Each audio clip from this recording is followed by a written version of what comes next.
Management मंत्र 10 बातें जो कृष्ण के जीवन को बनाती है महानतम। जीवन प्रबंधन के लिए सबसे श्रेष्ठ सूत्र। जन्म से लेकर देह त्याग तक भगवान कृष्ण के जीवन की लगभग हर घटना में कोई सूत्र है। युद्ध भूमि पर दिया गया गीता का उपदेश संसार का श्रेष्ठतम ज्ञान माना जाता है। मैनेजमेंट मास्टर कहे या जगत गुरु, गिरधारी कहे या रणछोड़, भगवान कृष्ण के जितने नाम हैं उतनी कहानियां। जीवन जीने के तरीके को अगर किसी ने परिभाषित किया है तो वो कृष्ण है। कर्म से होकर परमात्मा तक जाने वाले मार्ग को उन्हीं ने बताया है। संसार से वैराग्य को सिरे से नकारा, कर्म का कोई विकल्प नहीं, ये सिद्ध किया।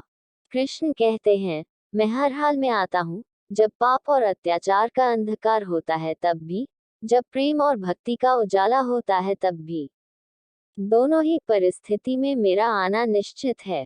वैसे तो कृष्ण का संपूर्ण जीवन ही एक प्रबंधन की किताब है, जिसे सैकड़ों हजारों बार कहा सुना जा चुका है। कुरुक्षेत्र में दो सेनाओं के बीच खड़े होकर भारी तनाव के समय कृष्ण ने अर्जुन को जो ज्ञान दिया, वो दुनिया का श्रेष्ठतम ज्ञान है। गीता का जन्म युद्ध के मैदान में दो सेनाओं के बीच हुआ। जीवन की श्रेष्ठतम बातें भारी तनाव और दबाव में ही होती हैं। अगर आप दिमाग को शांत और मन को स्थिर रखने की कोशिश करें तो सबसे बुरी परिस्थितियों में भी आप अपने लिए कुछ बहुत बेहतरीन निकाल पाएंगे। ये कृष्ण सिखाते हैं। गीता पढ़ने से पहले अगर इसी बात को समझ लिया जाए तो गीता पढ़ना सफल हुआ। कृष्ण का जीवन ऐसी ही बातों से भरा पड़ा है, जरूरत है नजरिए की। उनका जीवन आपके लिए मायोथोलॉजी का एक हिस्सा मात्र भी हो सकता है, और आपका पूरा जीवन बदल कर रख देने वाला ज्ञान भी। आवश्यकता हमारी है, हम उनके जीवन से लेना क्या चाहते हैं। कृष्ण मात्र कथाओं में पढ़ा या सुना जाने वाला पात्र नहीं है, वो चरित्र और व्यवहार में उतारे जाने वाले देवता हैं। कृष्ण से सीखें कैसे जीवन को श्रेष्ठ बनाया जाए। 10 बातें हैं जो अगर व्यवहार में उतार ली तो सफलता निश्चित मिलेगी। 1. शुरू से अंत तक जीवन संघर्ष ही है। कारागृह में जन्मे कृष्ण, पैदा होते ही रात में यमुना पार कर गोकुल ले जाया गया। तीसरे दिन पुतना मारने आ गई। यहाँ से शुरू हुआ संघर्ष देह त्यागने से पहले द्वारिका डुबोने तक रहा। कृष्ण का जीवन कहता है, आप कोई भी हो, संसार में आए हैं तो संघर्ष हमेशा रहेगा। मानव जीवन में आकर परमात्मा भी सांसारिक चुनौतियों से बच नहीं सकता। कृष्ण ने कभी किसी बात की शिकायत नहीं की, हर परिस्थिति को जिया और जीता। कृष्ण कहते हैं, परिस्थितियों से भागो मत, उसके सामने डटकर खड़े हो जाओ, क्योंकि कर्म करना ही मानव जीवन का पहला कर्तव्य है। हम कर्मों से ही परेशानियों से जीत सकते हैं। 2. स्वस्थ शरीर से ही विजय है। कृष्ण का बचपन माखन मिश्री खाते हुए गुजरा। आज भी भोग लगाते हैं हम, लेकिन ये संकेत कुछ और है। आहार अच्छा हो, शुद्ध हो, बल देने वाला हो। बचपन में शरीर को अच्छा आहार मिलेगा तो ही इंसान युवा होकर वीर बनेगा। शरीर को स्वस्थ रखना है तो बचपन से ध्यान देने की जरूरत है।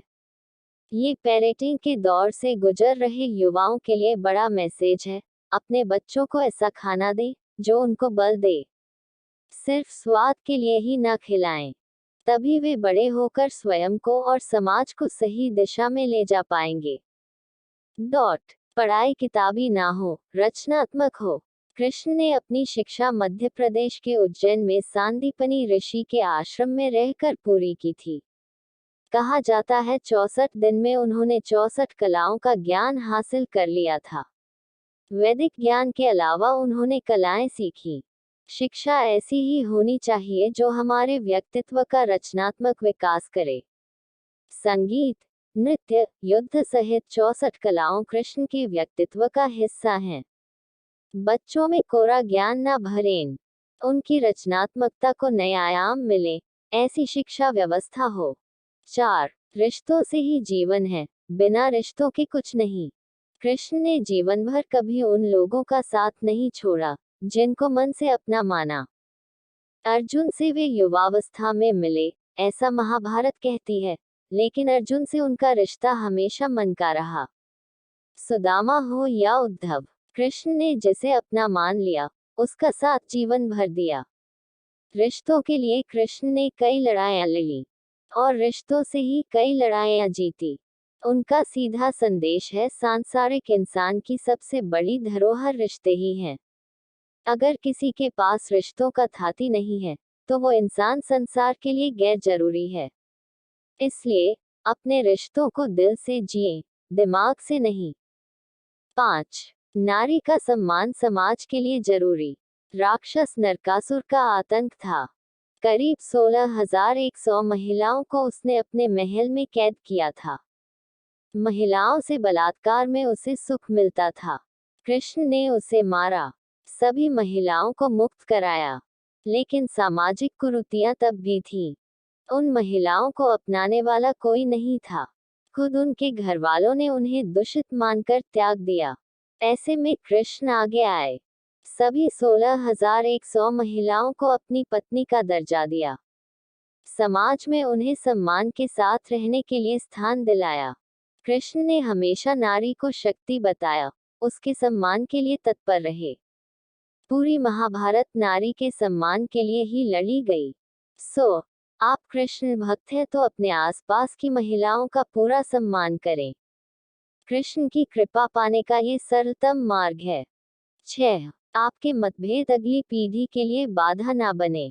कम ही लोग जानते हैं कि जिस दुर्योधन के खिलाफ कृष्ण ने आजीवन पांडवों का साथ दिया, उसकी मौत का कारण भी कृष्ण की कूटनीति बनी। वही दुर्योधन रिश्ते में कृष्ण का समधी भी था। कृष्ण के पुत्र सांब ने दुर्योधन की बेटी लक्ष्मणा का अपहरण करके उससे विवाह किया था। क्योंकि लक्ष्मणा सांब से विवाह करना चाहती थी, लेकिन दुर्योधन खिलाफ था। सांब को कौरवों ने बंदी भी बनाया था। तब कृष्ण ने दुर्योधन को समझाया था कि हमारे मतभेद अपनी जगह हैं, लेकिन हमारे विचार हमारे बच्चों के भविष्य में बाधा नहीं बनने चाहिए। दो परिवारों के आपसी झगड़े में बच्चों के प्रेम की बलि ना चढ़ाई जाए। कृष्ण ने लक्ष्मणा को पूरे सम्मान के साथ अपने यहाँ रखा।